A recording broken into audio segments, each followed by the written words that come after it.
dalam kolbunya penuh kebencian, maka kalimat yang keluar apa? Benci, nyerang orang terus. Masih ingat sebelumnya kita sudah membagi karakter manusia, ada karakter binatang ternak. Maka kalau ngomong isinya syahwat, duit, makan, males, udah gitu aja isinya. Kalau dia, males berarti ini karakter binatang ternaknya masih kuat. Disebut karakter bahimiyah. Ya. Imam Ghazali nulis di kitab Kimia Us-Sa'adah, beliau menyebutkan ini membuat orang malas. Sering ngeluh, ya? Ada orang sering ngeluh, lihat berita apa ngeluh, ngelihat apa aja ngeluh. Ini karakter ini, hati-hati. Nah, apa kata beliau? Setiap orang yang menyimpan nama Allah di kolbunya, maka pasti keindahan nama itu keluar. Fa'af'alul jawarih tabi'atun li ahwalil qulub. Maka keadaan zahir itu adalah buah dari kebeningan kolbu, ahwalnya kolbu. Jadi kolbunya bening, amalnya bening. Kolbunya tunduk, orangnya suka sujud. Kolbunya tawadu, orangnya suka ruku. Kolbunya terisi dengan nama-nama yang bagus, kata-kata yang indah, maka yang keluar kata-kata yang indah. Kolbunya isinya Rasulullah, sahabat Rasulullah, cinta Rasulullah, maka kita senang kajian-kajiannya. Tadi Habib siapa? Asik nggak dengarnya? Kenapa? Karena kolbunya terisi cinta Rasulullah Sallallahu Alaihi Wasallam.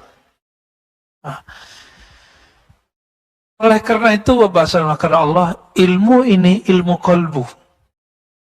Maka dia tidak bisa dengan membaca buku terjemahan. Falazimu ahlal qulub. Maka ambillah ilmu ini dari ahli qalbu.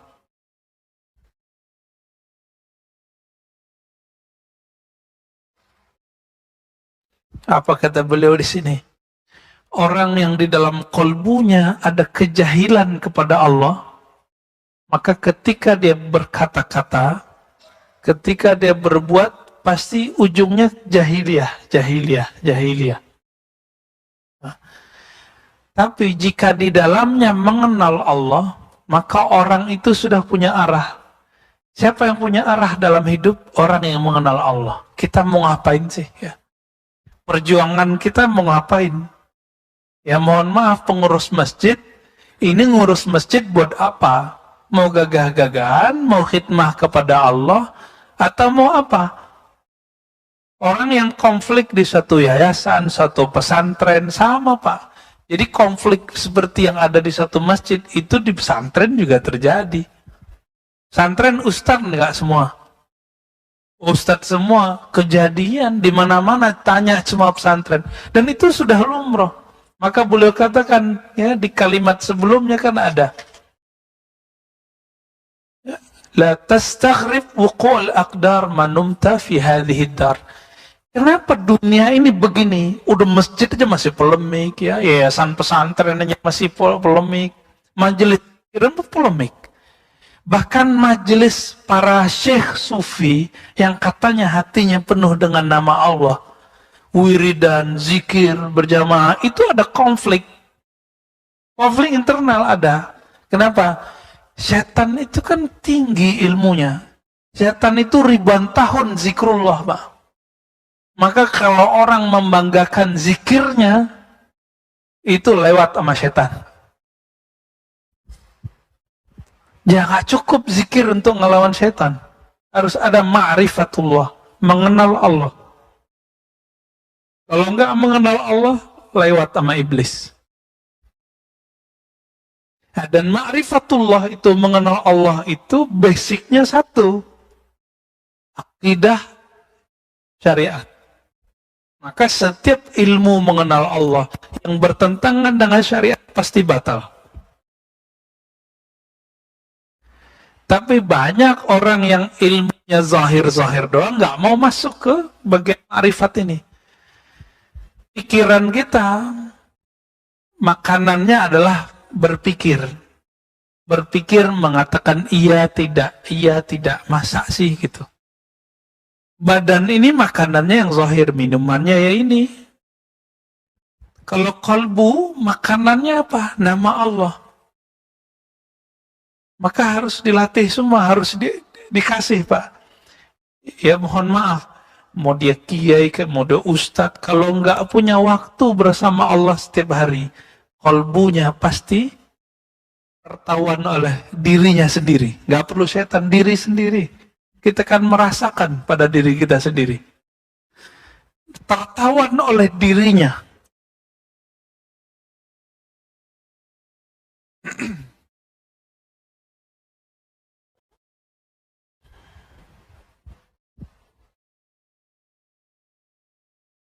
Maka orang-orang yang merasakan hal seperti itu, langkahnya cuma satu. La budda ayyakuna lahu mursyidun yursyiduhu. Murabbin yurabbih. Ya, dia mesti punya guru, pembimbing yang bisa membimbingnya. Kita sholat fisik aja ada gurunya, masa sholat rohani gak ada gurunya? Sujud secara fisik diajarin nggak sama guru kita? Tapi sujud secara rohani udah diajarin belum? Kan belum. Kenapa? Inti dari sujud itu adalah mengenal Allah, bukan hanya zikir, Pak. Nah, inilah rahasianya ketika disebut kenapa kita kalau sujud ruku baca subhana rabbiyal azim atau subhana rabbil a'la atau subhanakallahumma wa bihamdika.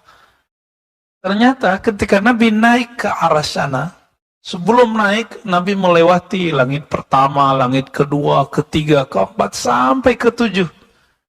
Apa kata beliau?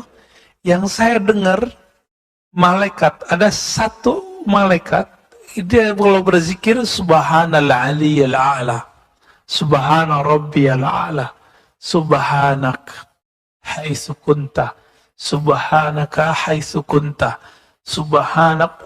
Isinya para malaikat itu subhanallah, subhanallah, subhanallah. Ketika kita sholat, baca subhanallah, subhana rabbil azim, subhana rabbil a'la, itu udah sama kayak ibadah seluruh malaikat yang ada di langit sana, Pak. Syaratnya satu, mengenal yang kita sebut, yaitu Allah subhanahu wa ta'ala. Malaikat itu dari awal dicipta bacanya satu aja, subhana rabbil a'la wa bihamdi, subhana rabbil azim bihamdi. Apa? Jadi malaikat A subhana rabbil a'la, malaikat B subhana rabbil azim, malaikat ini subhana rabbil azim bihamdi. Semakin banyak zikirnya, semakin mulia malaikat itu. Nanti akan semakin banyak sayapnya. Apa kata Rasulullah ketika aku naik, dalam hadis Imam Tabrani, hadisnya hasan, naik ke langit, Allah mi'rajkan, aku melihat ada seorang malaikat. Jika dia ingin menembus langit dan bumi sekejap, maka dia akan menembusnya.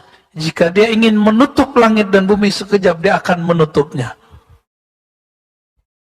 Lalu aku berkata, zikir yang aku dengar darinya adalah subhanaka haitsu kunta. Apa terjemahannya itu? Maha suci, maha hebat engkau ya Allah, sehebat menurutmu, bukan menurutku. Inilah makna subhanallah. Allah maha suci, tidak perlu kita sucikan. Maka kesuciannya Allah, karena dialah yang suci. Maksudnya, dibolak-balik gitu ya. Allah itu suci, bukan karena kita baca subhanallah. Gitu. Tanpa kita baca subhanallah, Allah sudah suci belum? Maka kalimat ini bukan untuk mensucikan Allah, tapi untuk menyatakan, aku betul-betul meyakini ya Allah, engkau maha suci. Itu maknanya. Jadi tolong diluruskan, tasbih-tasbih kita selama ini, bukan kita sedang membersihkan Allah. Allah nggak butuh. Allah nggak butuh, Pak. Yang perlu dibersihkan, kalbu ini, dengan nama Allah itu. Jadi mulailah sholat, lalu mengilmui apa yang dibaca dalam sholat. Nggak mesti menerjemah, Pak. Kalau menerjemah nanti bapak capek. Mengilmu yang dibaca, ini yang kita sebut bermakrifat. Makrifat kan artinya berilmu, knowledge, berpengetahuan. Ada malaikat yang memikul arasy. Apa zikirnya?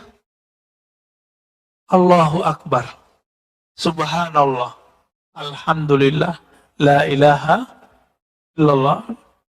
Ini malaikat pemikul aras. Itulah sebabnya Nabi SAW mengatakan, ya, ini kalimat diambil oleh Nabi dua.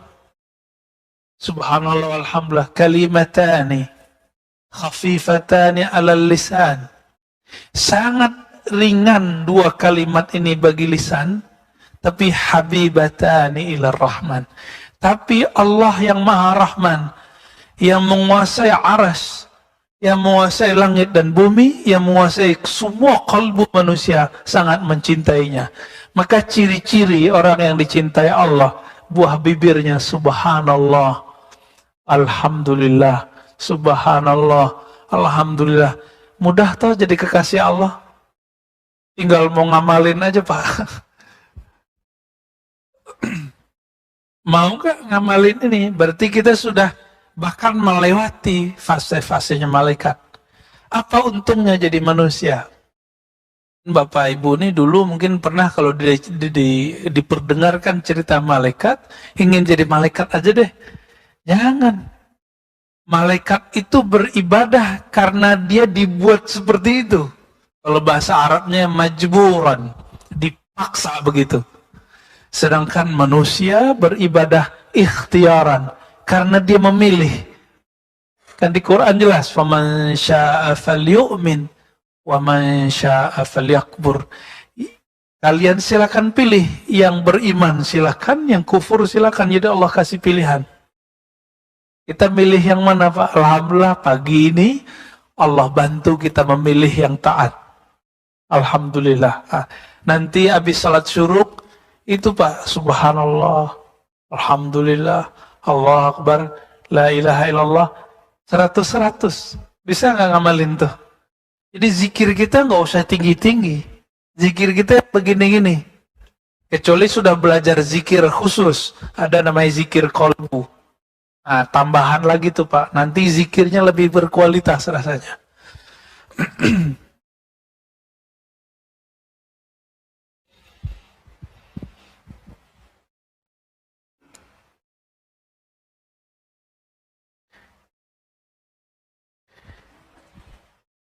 Jika di dunia itu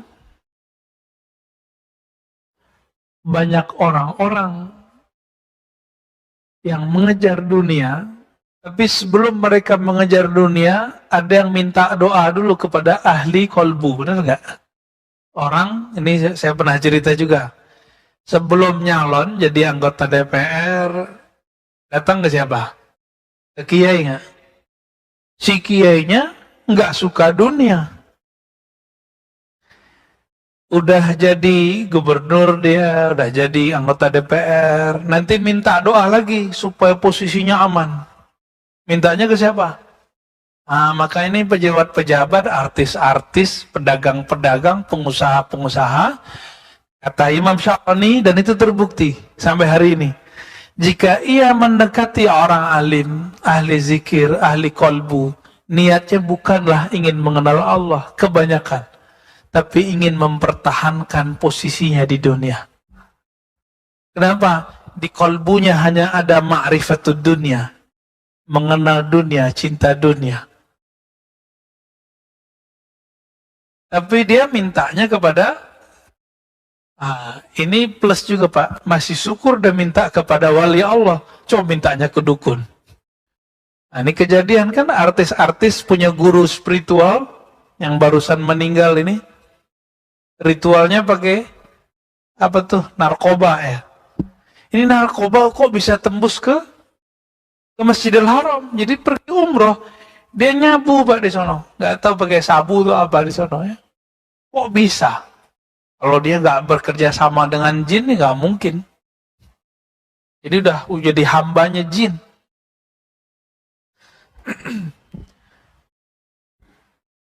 Di antara orang alim, kenapa ada orang alim yang berkarisma? Kita lihat. Ini karismanya grade-nya A, yang ini grade-nya B, ini C. Kita berasa begitu. Kenapa, Pak?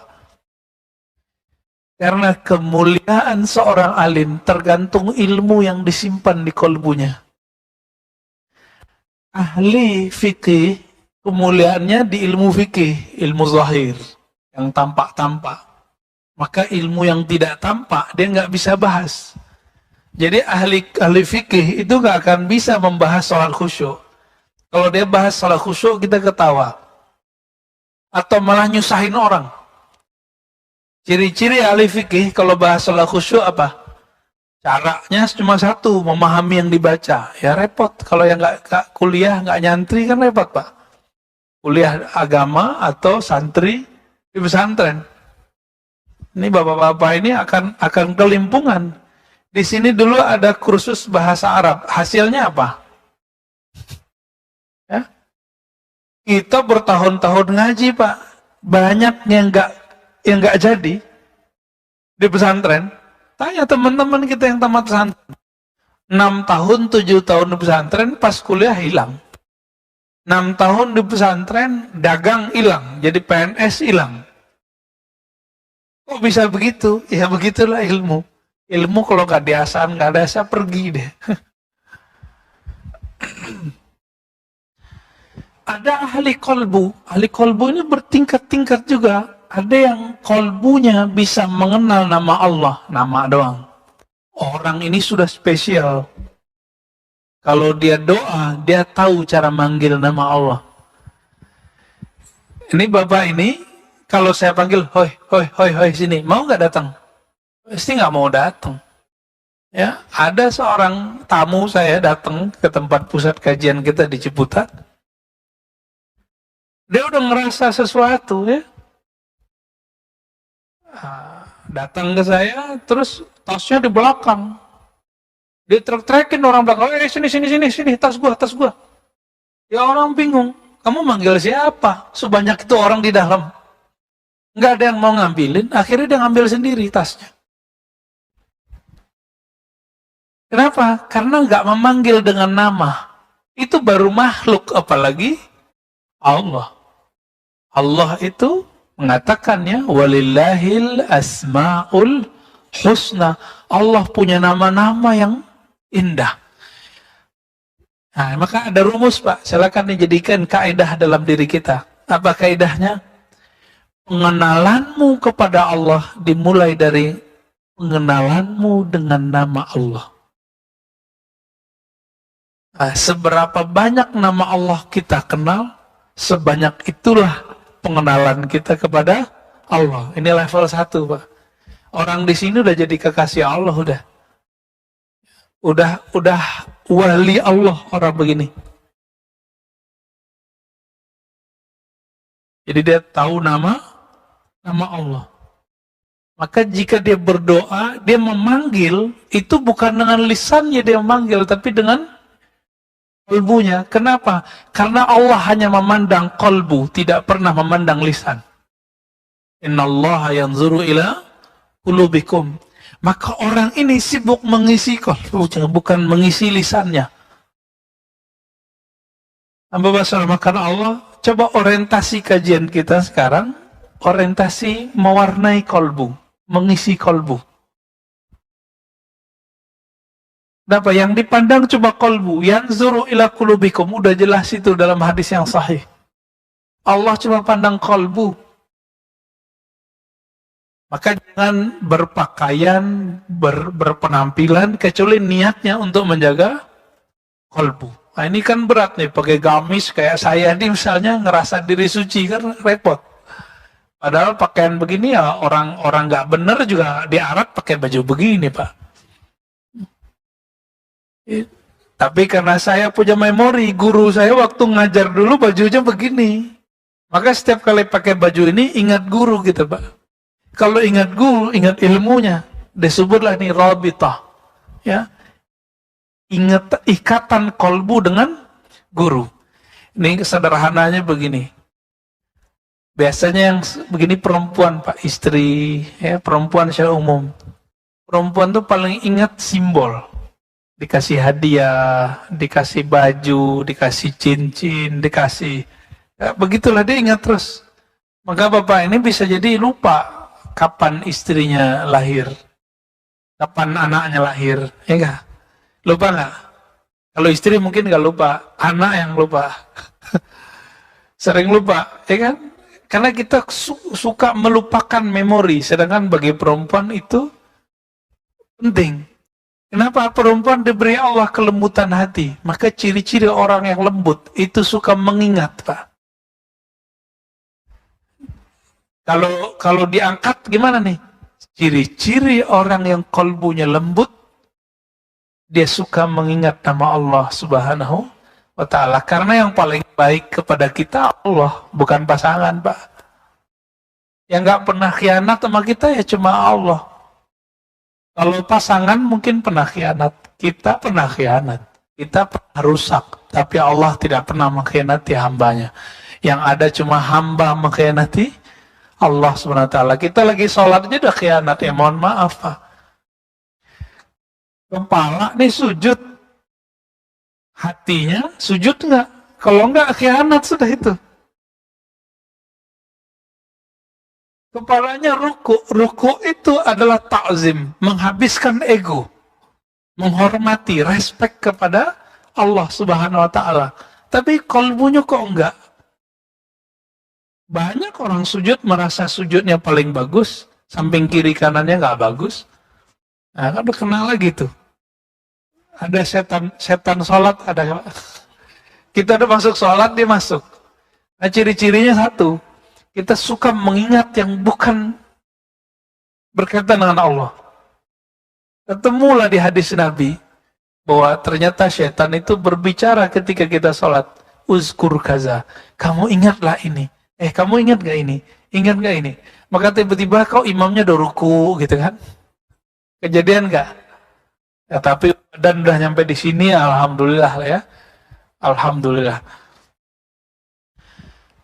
Ada orang yang menyimpan di kolbunya bukan hanya sekedar nama-nama Allah, tapi dia menyimpan kenangan tentang sifat-sifat Allah.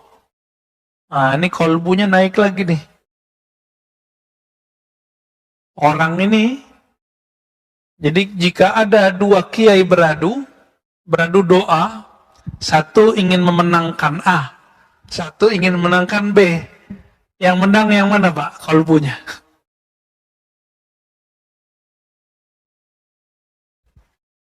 Yang sudah sampai mengenal sifat Allah.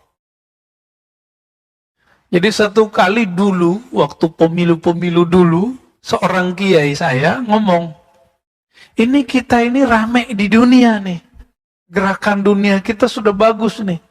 Tapi kita sepi naik ke langit. Maksud beliau adalah kita ini rame kawar-kawar di WA, mendukung fulan. Tapi jarang yang menembus langit ketika berdoa. Maksudnya gimana? Backup wali-wali yang mengenal Allah dengan nama dan sifatnya kurang banyak. Sehingga kalah. Dan itu sering terjadi, Pak. Sering terjadi, ya.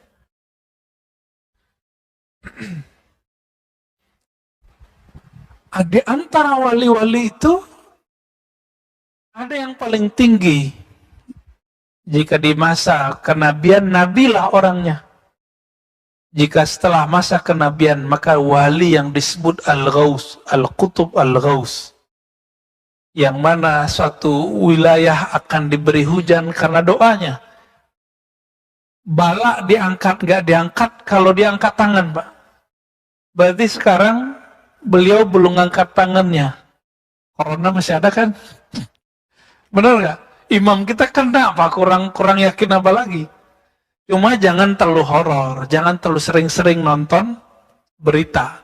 Saya sarankan cukup seperlunya aja, Pak. Kalau perlu nggak usah nonton, kita sama-sama tahu aja lah.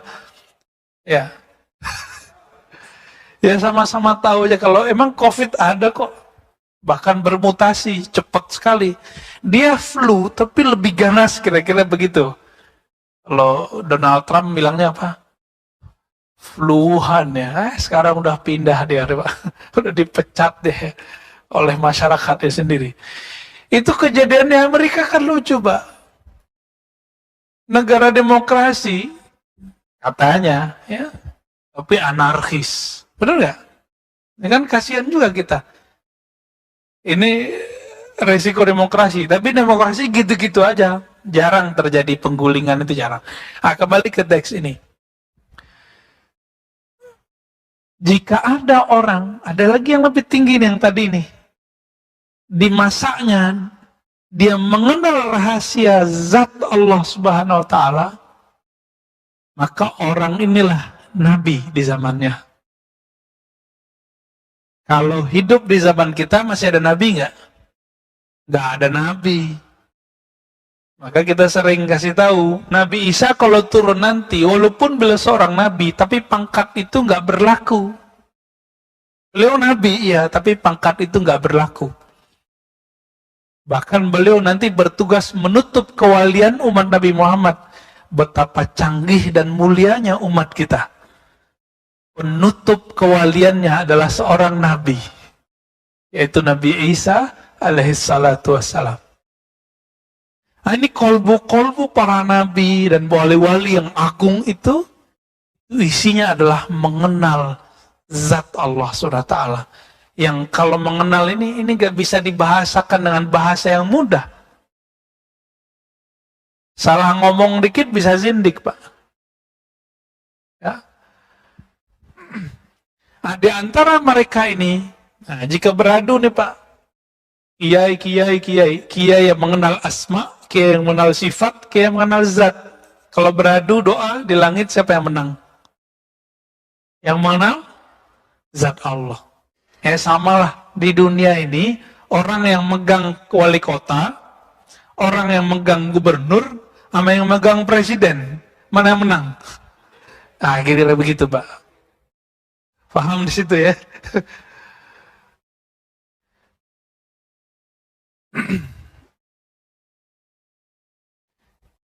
Jika demikian, maka perbendaharaan rahasia yang paling utama yang tersimpan di kolbu apa?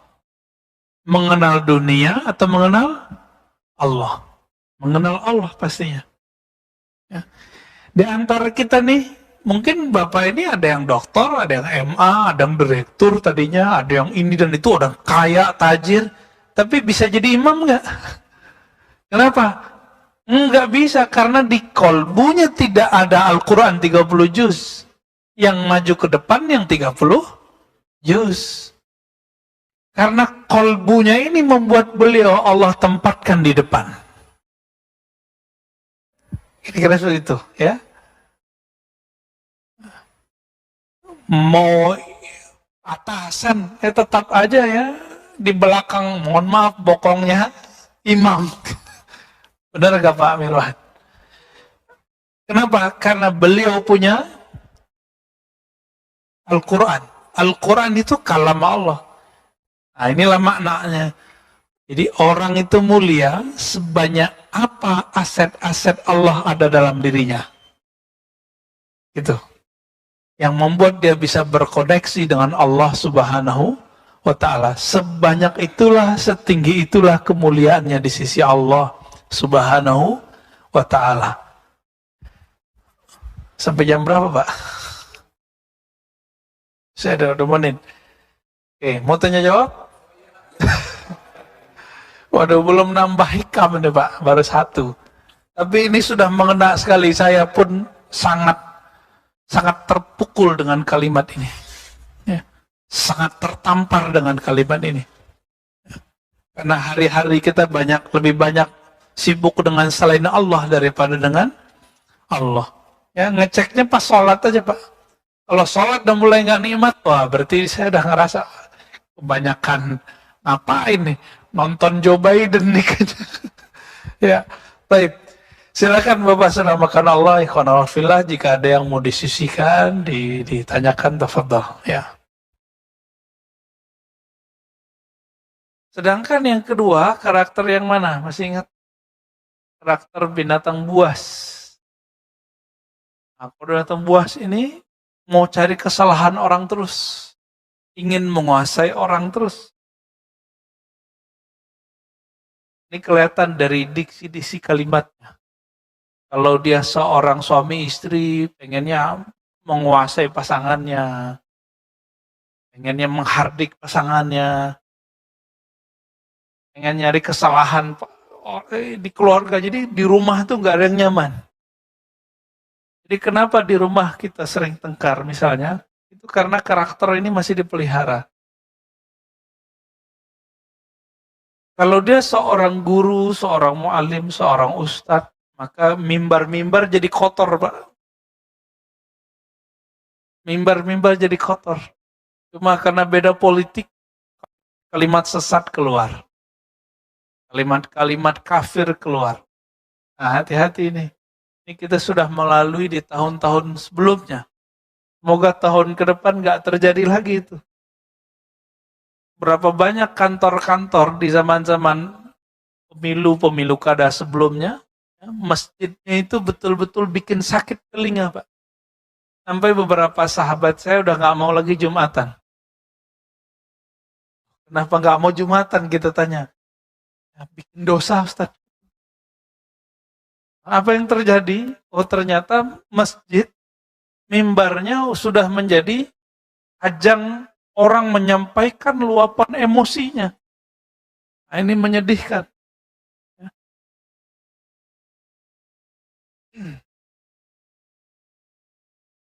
Di dalam Al-Quran kita masih ingat surah Al-Fat ayat 29, ciri-ciri orang beriman itu simahum fi wujuhihim min atharis sujud. Tanda keimanan mereka itu adalah ada bekas sujud di wajahnya.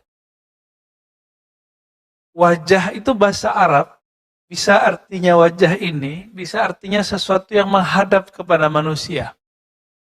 Atau yang menghadap kepada Allah. Maka kita menyebut wajah tu wajahya lilladzi fataras samawati wal ardh. Aku hadapkan wajahku kepada pencipta langit dan bumi. Wajah juga berarti ada wajah zahir, ada wajah batin. Wajah zahir menghadap makhluk, tapi wajah batin menghadap Khalik. Kalau wajah batinnya menghadap Khalik, pasti kalimat yang keluar adalah nama-nama indah dari Sang Khalik. Inilah yang disebut man ahsaha dakharal jannah. Allah punya 99 nama. Siapa yang ahsaha, mengulang-ulangnya, merenunginya, memasukkannya ke dalam kalbunya, pasti itu yang keluar. Maka tidak mungkin kendi gelas teko yang berisi hitam, kopi, keluarnya susu. Tidak mungkin. Kecuali kopi susu, gado-gado lagi. Isinya air menelar, putih bening, pasti keluar bening. Jadi kita nggak usah kemudian menilai orang, cukup kita nilai diri kita sendiri.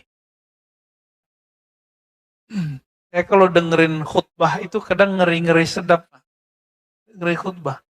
Nah, saya juga dalam sebulan itu mungkin ada 2 kali itu nggak khutbah. Cuma pengen dengerin khutbah. Kita pengen belajar juga gimana sih menjadi pendengar yang baik. Biasanya didengerin orang mulu. Kita serem juga, Pak. Itu di mimbar itu ada setan juga. Setan popularitas, Pak, di sini. Ada setan apa lagi? Setan pengen dihargai. Makanya beberapa khotib itu marah-marah di mimbar, ngelihat jamaahnya tidur. Dia nggak usah marah ya. Kadang-kadang orang merem, dia denger, kan bisa begitu. Kenapa dia tidak berhusnuzon kepada orang, berbaik sangka? Nah, penyakit orang hari ini suka berburuk sangka. Nah, berburuk sangka itu sifat dari yang ketiga, Pak, setan. Nah, karakter ini banyak pada kita. Jadi kita nggak usah bermusuhan sama setan dulu, bermusuhan sama diri dulu. Inna ada eka mabanyana janbai. Imam At-Tabari ketika menyebutkan bekas sujud ada di wajah mereka, sujud di situ artinya kerendahan hati. Betul kalau orang dia kuat sujudnya, jidatnya hitam. Itu juga masuk. Tapi jidat hitam itu zahirnya, batinnya apa? Ada ketundukan di dalam hatinya. Sujud intinya apa? Ketundukan atau sekedar kepala kita ke bawah? Ketundukan. Maka bapak-bapak yang Allah kasih jidatnya hitam harus lebih tunduk dari kita-kita yang jidatnya nggak hitam. Ya, itu amanahnya berat tuh. Ya. Kadang-kadang setan itu ngomong, waduh, jidatmu hitam nih, kamu ahli sujud nih, hati-hati. Kita baca aja ta'awuz, a'udzubillah minasyaitonirrajim.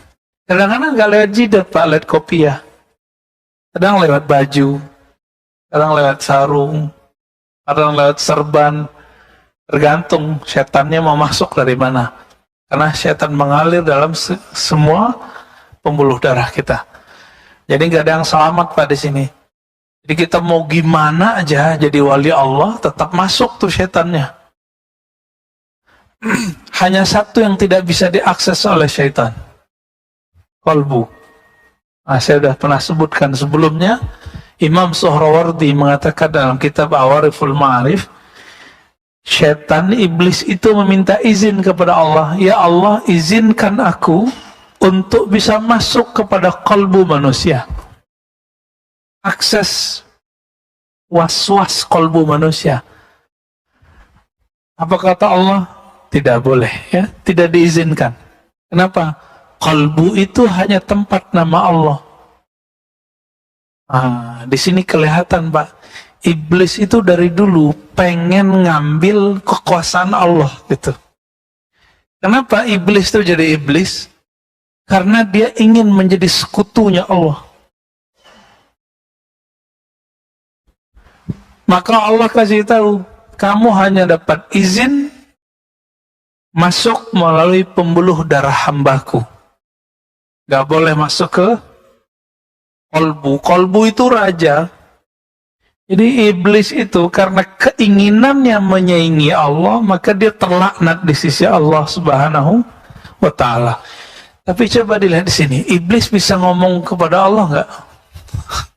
Berarti iblis itu secara kasar, penyingkapan rohani, itu dia bisa bertemu Allah. Maka tidak jaminan orang yang dibukakan kolbunya, pikirannya alam gaib, lalu dia jadi benar. Itu sebabnya ilmu-ilmu kebatinan tidak selalu membuat orang dapat hidayah. Kenapa? Kadang-kadang kemampuan dia mengakses alam gaib itu membuat dia tambah sombong. Nah, sekarang agak menyeramkan ini. Di YouTube itu banyak sekali sekarang konten-konten yang berisi kebatinan. Akhirnya semua orang bisa mengakses. Ya. Ke depan lihat aja, Pak, bahkan banyak orang aneh-aneh nanti ngomong aneh aja, ya. Jadi Imam At-Tabari menyebutkan selain bermakna bekas hitam di wajah, maka bekas sujud itu artinya adalah cahaya sujud. Apa itu cahaya sujud? Cahaya ketundukan. Nah, maka ciri-ciri orang yang punya pribadi sujud, dia suka ngalah. Ngalah itu bukan berarti kalah, sepakat nggak? Nabi berapa kali ngalah? Ngalah dari orang Taif. Akhirnya anak-anak orang Taif jadi mukmin semua. Yang kedua, ngalah dari orang kampungnya, Makkah. Akhirnya orang Mekah menjadi Muslim semua. Kapan Nabi ngalah dari orang Mekah? 2 kali. Pertama saat beliau keluar. Ngalah itu. Kamu polemik. Yang kedua, tahun ke-6 Hijriah. Udah nyampe di gerbang Mekah, diusir. Kira-kira gimana, Pak? Kita banyak nih, rame nih. Kita hancurkan Mekah, bisa? Umar mengatakan, ya Rasulullah, apakah agama kita benar? Apakah engkau benar-benar Rasul? Kok ngalah gitu? Jadi dalam pikiran Sayyidina Umar, benar itu mesti menang. Sedangkan dalam targetnya Nabi, menang itu belum tentu benar. Ya, gimana yang dicari? Cari kemenangan dengan cara yang benar. Ternyata itu tahun ke-6. Baru terbuka 2 tahun lagi. Tahun ke-8 tidak banyak. Boleh dikatakan tidak ada pertumpahan darah kecuali yang melanggar perjanjian. Menang benar itu Nabi. Maka kadang-kadang orang-orang, ya mohon maaf, anak-anak muda itu kalau berjuang punya harokah itu nggak sabaran, maunya berontak aja ya. Nah ini kolbunya belum dirawat sebenarnya. Nah, kita dulu juga begitu.